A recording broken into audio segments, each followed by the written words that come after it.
Mayawati Bahujan Samaj party की chief, क्या आज भी यूपी की राजनीति में वो एक बड़ी ताकत है? यकीनन है। भले ही 2022 के विधानसभा चुनाव में उनकी पार्टी का सिर्फ एक उम्मीदवार जीता हो और 2024 के आम चुनाव में बीएसपी खाता भी नहीं खोल पाई हो, लेकिन यूपी में जब भी 2027 के विधानसभा चुनाव की चर्चा होती है, मायावती का जिक्र जरूर आता है। वो कहानी के केंद्र में भले ही ना रहती हूं, लेकिन केंद्र से ज्यादा दूर भी नहीं रहती हैं। अरसे से अटकलें थी।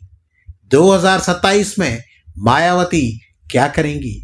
मायावती की पार्टी बीएसपी का गठबंधन किस दल के साथ होगा? मायावती ने खुद ही जवाब दे दिया है। मायावती के मुताबिक बीएसपी 2027 का यूपी विधानसभा चुनाव अकेले ही लड़ेगी। मायावती ने दावा किया है कि बीएसपी के किसी और दल से गठबंधन की अटकलें विरोधियों की साजिश हैं। मायावती के मुताबिक पार्टी के संस्थापक कांशी राम की पुण्यतिथि 9 अक्टूबर 2025 को जब उन्होंने लखनऊ में रैली की थी, तभी इसका ऐलान कर दिया था।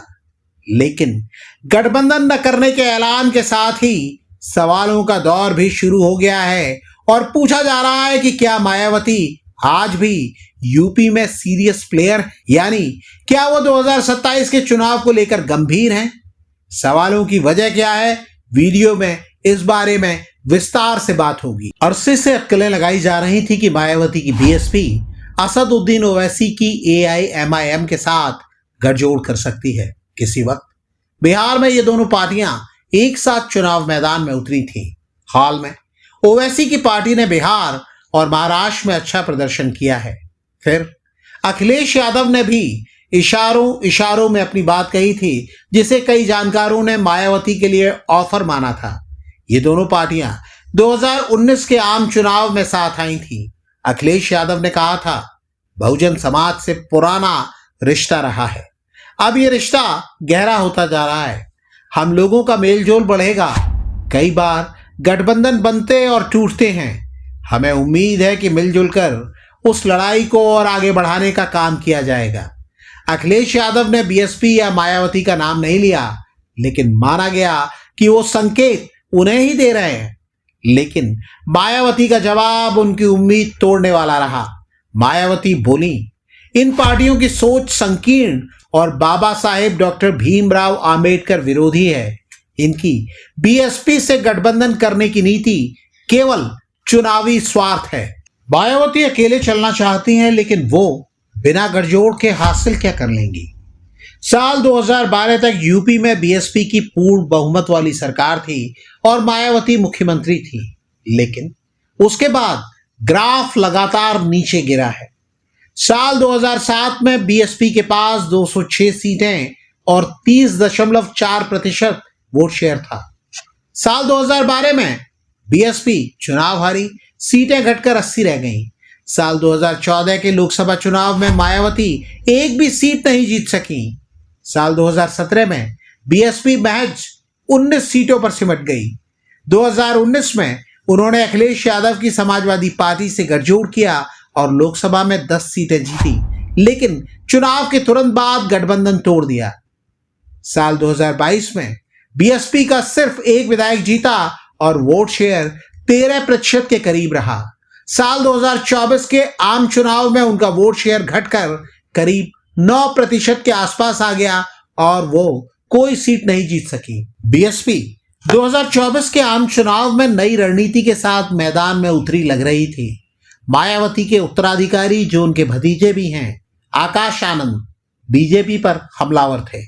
सीतापुर की एक रैली में उन्होंने बीजेपी को नफरत फैलाने वाली पार्टी बता दिया था, लेकिन तभी मायावती एक्शन में आई और आकाश को अपरिपक्व बताते हुए पद से हटा दिया।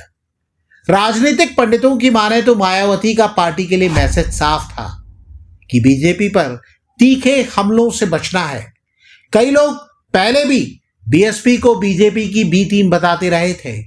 पार्टी के अंदरूनी सूत्र बताते हैं कि कार्यकर्ताओं को तब सिर्फ समाजवादी पार्टी को टारगेट करने और बीजेपी के खिलाफ केवल राजनीतिक बयान देने के निर्देश थे। हाल में बीजेपी और मायावती की दोस्ती की चर्चा ने उस वक्त जोर पकड़ा जब दिल्ली के लुटियन जोन में मायावती को उनकी पात्रता से बड़ा यानी टाइप 8 बंगला अलॉट हुआ।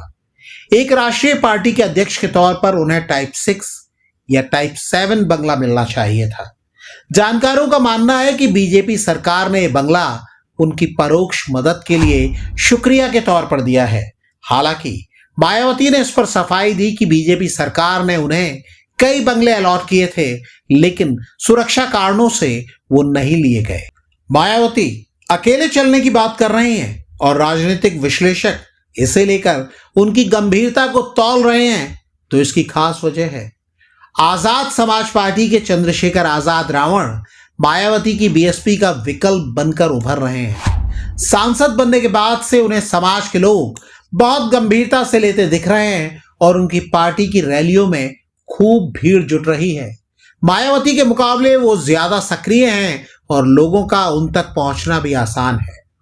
चंद्रशेखर आजाद मायावती की जाति से आते हैं और कांशीराम का नाम लेते हैं। मायावती ने गठबंधन की संभावना खारिज कर दी, तो अब बीएसपी और असदुद्दीन ओवैसी के साथ आने की संभावना भी खत्म ही मानी जा रही है। राजनीतिक पंडित कहते हैं कि अगर मायावती और ओवैसी यूपी में साथ आते तो माना जा रहा था कि अखिलेश यादव के पीडीए यानी पिछड़ा दलित अल्पसंख्यक समीकरण में सीधी सेंध लगती और इसका सीधा फायदा बीजेपी को मिल सकता था। चंद्रशेखर आजाद रावण को भी झटका लगता, लेकिन अब चंद्रशेखर खुद ओवैसी के साथ रिश्ता मजबूत करने के बारे में सोच सकते हैं, या हो सकता है सोच भी रहे हो। लोकसभा के अंदर दोनों के बीच अच्छा तालमेल भी दिखता है। अब सवाल वही है कि मायावती कितनी सीरियस है, वो भी 2027 के चुनाव को लेकर। सब इसका जवाब जानना चाहते हैं। मायावती ने कार्यकर्ताओं से कहा है कि वो हाथी की मस्त चाल चलते रहें और 2007 की तरह फिर से पूर्ण बहुमत की सरकार बनाएं। लेकिन क्या अब ये इतना आसान है? 2007 के मुकाबले बीजेपी और समाजवादी पार्टी कहीं ज्यादा मजबूत हैं, लेकिन मायावती ने भी अपनी रणनीति बनाई है। वो मार्च से हर मंडल में चौपाले लगाने और खुद वहां रात में रुकने का प्लान बना रही है। कई लोग इस रणनीति को आरएसएस मॉडल की नकल बता रहे हैं। जानकार ये भी दावा करते हैं कि मायावती जिस तरह बीजेपी पर नरम और अखिलेश यादव पर गर्म नजर आ रही हैं, उससे यही लगता है कि उनका असली मकसद अखिलेश यादव का खेल बिगाड़ना है। लेकिन क्या 9% वोटों के साथ वो फिर से किंग मेकर बन पाएंगी, या वो सिर्फ बीजेपी की राह आसान करने का जरिया बनेंगी, या फिर चुनाव तक वो किसी नई रणनीति के साथ सामने आएंगी? आपको क्या लगता है? कमेंट करके हमें बताइएगा जरूर।